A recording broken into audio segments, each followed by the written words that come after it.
Saludos Tolkien-tachi, en este vídeo vamos a hablar del iceberg del Señor de los Anillos. Un iceberg, para el que no lo sepa, es un iceberg. Tiene una serie de niveles en los que cuanto vamos profundizando más turbio, o más oscuro, o más escondido, está el secreto o algo relacionado con la serie, película o lo que sea.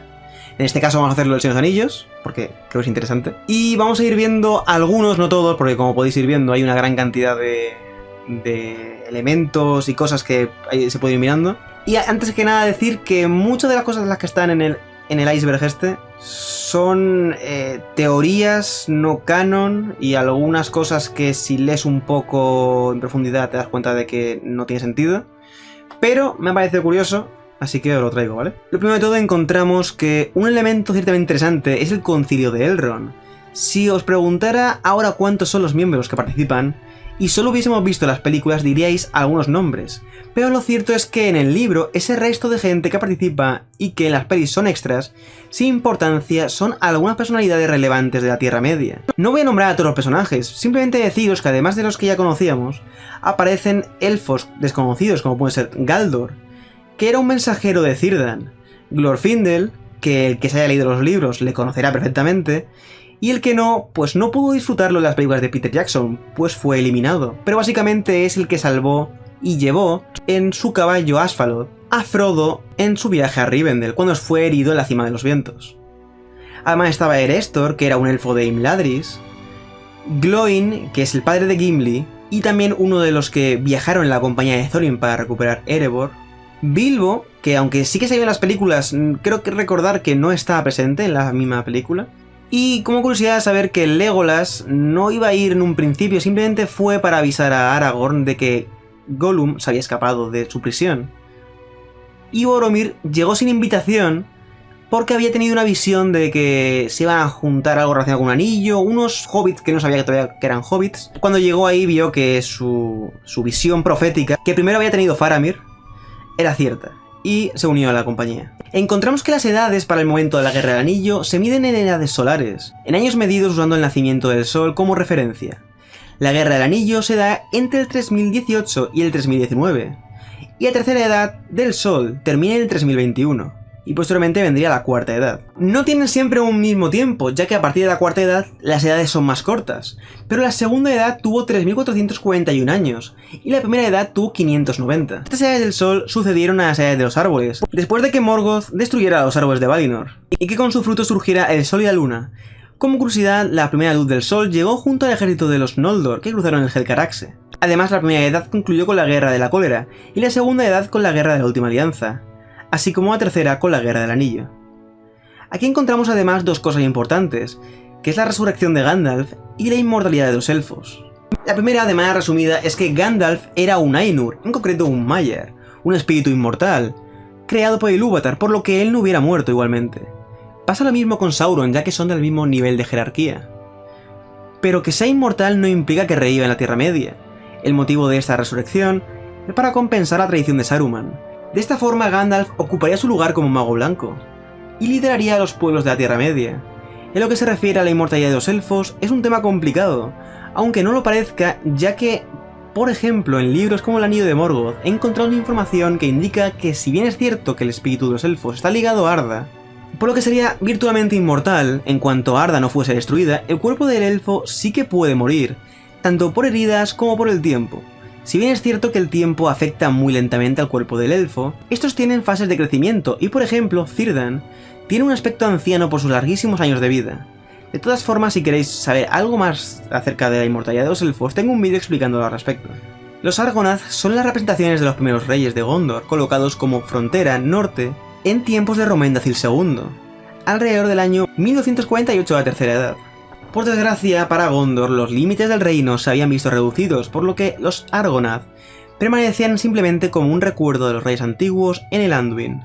Esto ya lo hemos comentado en el canal, así que os dejo el vídeo, pero para resumir mucha información, debido a las heridas físicas y psicológicas de acontecimientos como el apuñalamiento de la cima de los vientos o ser portador del anillo, dejó en Frodo una gran marca, y como compensación por su heroicidad se recompensó con un sitio en el último barco que partía de la Tierra Media, destino a Valinor, el reino bendecido de los Valar al que solo podían acceder los elfos, donde podrían recuperarse y vivir sus últimos días.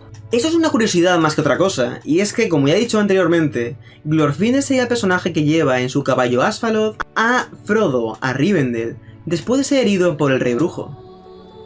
Es un poco raro decir que el sol es femenino, pero lo cierto es que tanto el sol como la luna son los últimos remanentes de los árboles de Valinor, y no son exactamente cuerpos astronómicos, sino que son unos frutos en barcas dirigidas por Maiar, cuya misión era custodiarlos y guiarlos. Por lo tanto, Tilion llevó la luna y Arien llevaría el sol, y la luna sería masculina y el sol femenino. Este punto lo entiendo como algo que solamente se puede percibir si únicamente has visto las películas, ya que la historia de Aragorn realmente ocurre antes de lo que ocurriría en las películas. El problema reside en que la mayoría de las cosas que ocurren en la película no ocurren en los libros. Aragorn es acogido por Elrond cuando se muere su padre, y es educado para convertirse en un digno rey de los hombres. Este proceso conoce a Arwen, que por otro lado era pariente suyo, y se enamoran. Todos los problemas que existen sobre si Aragorn estaba o no preparado no llegan a ocurrir nunca, pues Aragorn lo estaba ya desde joven, y solo estaba esperando el momento para cumplir su destino. Por otro lado, no hay una mala relación con Elrond por querer casarse con su hija, aunque evidentemente le duela que su hija muera, no se dan esas situaciones de la peli en la que prácticamente le obliga a abandonarla. Y por supuesto, Aragorn no recibe a Andúril de Elrond cuando está con el ejército de Rohan, sino que Aragorn lleva espada desde el momento en el que parte de Rivendell con la compañía. Es más, antes, cuando estaba, por ejemplo, luchando en la cima de los vientos, estaba usando la empuñadura rota de Narsil. Este hecho es algo cómico, quizás, ya que en diferentes foros he visto que había una disputa sobre este hecho. Que Gimli sea mujer es algo que me ha dejado ciertamente descolocado. La razón principal por la que hay gente que cree que esto es posible es porque, como dice Gimli, las mujeres y los hombres enanos son iguales físicamente, a los ojos de las demás razas, y es difícil diferenciarlos. Además se especula con que no hay mujeres enanas, y que los enanos brotan de agujeros en el suelo. Hasta aquí podría ser, pero partiendo de la base en la que se describe como Gimli es hijo de Glóin en todo momento, hijo es masculino, pues personalmente no veo esto posible. Otras personas en Reddit y diferentes foros hablan de una traducción de Loestrom para usar hijo de forma genérica, pero sería un caso puntual diferente del resto, y además este supuesto error no lo he encontrado en ningún otro sitio. Ya sabéis mi opinión al respecto, y creo que esto es más un error de interpretación de la frase de Gimli que otra cosa. La muerte de los padres de Frodo es algo de lo que no había muchas dudas. Ambos se ahogaron en el río Brandivino, dejando a Frodo huérfano y teniendo este que vivir con su tío Bilbo. Puede haberse dado el caso de que los padres de Frodo fueran asesinados por Gollum, que habría usado el apellido Bolsón para encontrar a Bilbo, pero se habría equivocado y habría matado a los padres de Frodo. Y esto surge porque los hobbits se inventaron como una leyenda negra alrededor de este hecho, y se pensaba en la comarca que fueron realmente asesinados, y que no existió ningún accidente. Sobre Tom Bombadil, lo cierto es que existen muchas teorías. Como ya dije en su vídeo que le dediqué cuando comencé casi a publicar en este canal, Tom Bombadil no es ni la representación de Tolkien en su obra, ni Ilúvatar, ni un hombre, hobbit o elfo. Tom Bombadil es un Ainur, en concreto del Orden de los Maiar. Esto creo que no está explicado tal cual, pero cualquiera que sea una raza mortal estaría totalmente descartada, puesto que el propio Tom menciona que estuvo desde el principio. Además, Frodo siente una sensación similar cuando viaja a Valinor, que en la casa de Tom Bombadil, por lo que nos indica su carácter sagrado.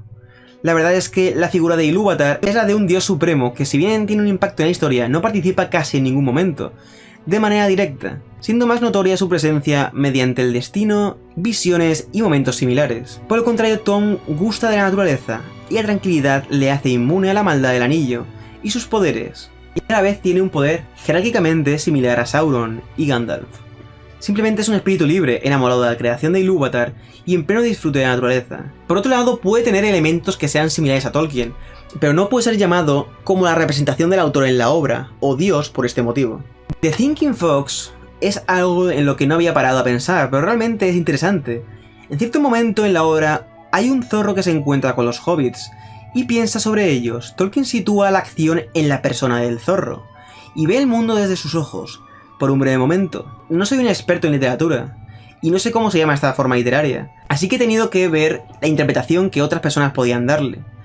En este caso encontramos que mucha gente piensa que nosotros podemos ser el zorro, que en cierto momento nos encontramos ante personas y situaciones en las que no prestamos atención, pero que están pasando por su propia historia y su propio viaje. Además, dotar de inteligencia a los animales no es algo nuevo en la obra. Las águilas, por su parte, eran seres inteligentes, y las aves en general también. De hecho, en el Hobbit, los cuervos servían al pueblo de Erebor, además de las grandes águilas, y en el Silmarillion los cisnes guiaron a Tuor en su camino a Gondolin, por orden de Ulmo. The Watcher es lo que conocemos como el guardián o vigilante del agua, que se encuentra en la compañía del anillo antes de entrar a Moria. Este ser es una criatura ancestral al que algunos usuarios de Reddit relacionan con Cthulhu, y aunque se parezca en aspecto, Gandalf no sabía cuál era su naturaleza, pero sabía que en las profundidades de la Tierra habitaban seres oscuros, que a veces eran vistos. Seguramente hiciera esta mención por los gusanos que aparecerán en la peli del Hobbit, pero que en realidad solo ve cuando cae en las profundidades de Moria. Esta criatura podría haber sido despertada por los enanos en sus excavaciones, igual que el Balrog, o podría haber emergido por grietas en la tierra a superficie, y hacer una presa que daría como resultado el lago del río Siranon. La cosa sin nombre. Antes he mencionado los gusanos del Hobbit como canon. Lo cierto es que personalmente así lo asimilo, pues Gandalf habla de criaturas creadoras de túneles, y esta descripción encaja perfectamente con los gusanos. El caso es que estas cosas sin nombre son seres que ni Gandalf ni Sauron conocían, y les eran extraños. Estaban en Arda desde el principio de todo. En el juego online de Señor de los Anillos tiene un aspecto humanoide, y el Guardián del Agua es uno de ellos, pero este juego no es canon, por lo que no hay que cogerlo como cierto. Por lo tanto, aunque demos por supuesto que son algo como gusanos, porro en la tierra, el caso es que son un misterio no especificado por Tolkien. Uno de los Nazguls era una mujer. El género de los Nazguls es algo que no está del todo definido en su totalidad. Podemos suponer, por ser la mayoría de gobernantes de los hombres, como género, que eran todos iguales. Si bien es cierto que eran reyes de los hombres y señores de los hombres, esto puede ser genérico, para referirse al grupo, ya que por ejemplo los humanos son la raza del hombre. De ahí el juego final de Éowyn con el rey brujo, en el que ningún hombre puede matarle, pero ella realmente no es un hombre. En cualquier caso, los Nazgûl suelen ser descritos como sombras, ya que sus cuerpos, debido al anillo, han desaparecido, y entre sus vestiduras hay como un vacío, pues son invisibles, menos para quien usa el anillo. El único del que sabemos 100% que es hombre sería el rey brujo, y del resto podemos suponer que es igual. De todas formas, esta parte del iceberg es así por un juego de rol y de cartas, donde aparecen los nombres de todos los Nazgûl, y una de ellos es Adunafel, que sería una mujer. Estos juegos no son canon y por lo tanto es meramente anecdótico, aunque ciertamente podría haber existido alguna señora de los hombres que pudo haber caído en manos de Sauron, y no sería un caso extremadamente raro la existencia de reinas o mujeres líderes de los hombres en la historia de Tolkien. Hay una teoría que dice que la cota de malla de Mithril de Frodo y Bilbo perteneció originalmente a Elendil. Se basa principalmente en este fragmento de la caída de Gondolin, y en este del Hobbit. Merlin intentó enterrar su daga a Elendil, pero el niño le mordió la mano izquierda hasta que sus dientes se enterraron en ella.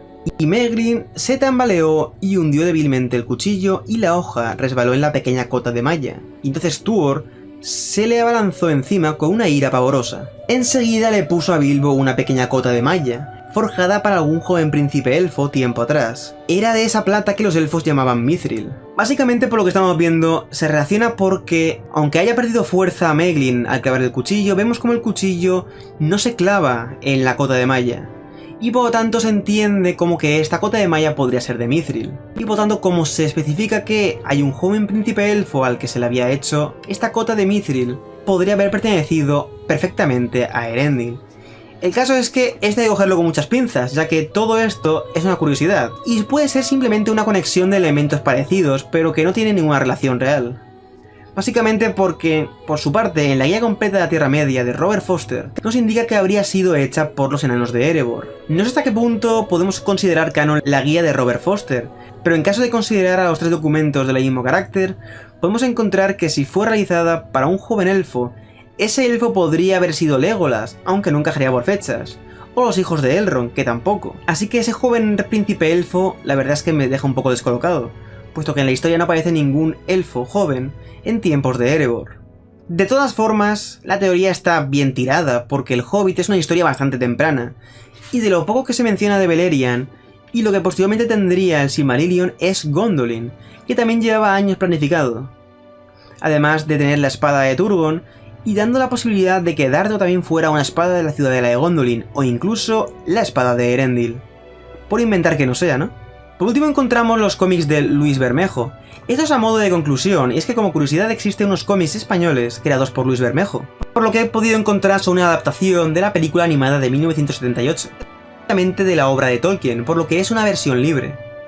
Al parecer son 3 volúmenes que no llegan a completar el libro de las 2 torres, pero que sí dejaría concluida la batalla del abismo de Helm, entre otras cosas. Estos serían algunos de los ejemplos del arte que encontraríamos en estos cómics, y debieron de estar curiosos en su momento, aunque desconozco si fue realmente una serie exitosa. Nada más que decir, espero que os haya gustado. Si queréis que siga subiendo vídeos del iceberg o que haga otro tipo de iceberg, o no queréis que suba, decidme en los comentarios, dale like y suscribiros para más vídeos. Nada más que decir y hasta la próxima. Adiós.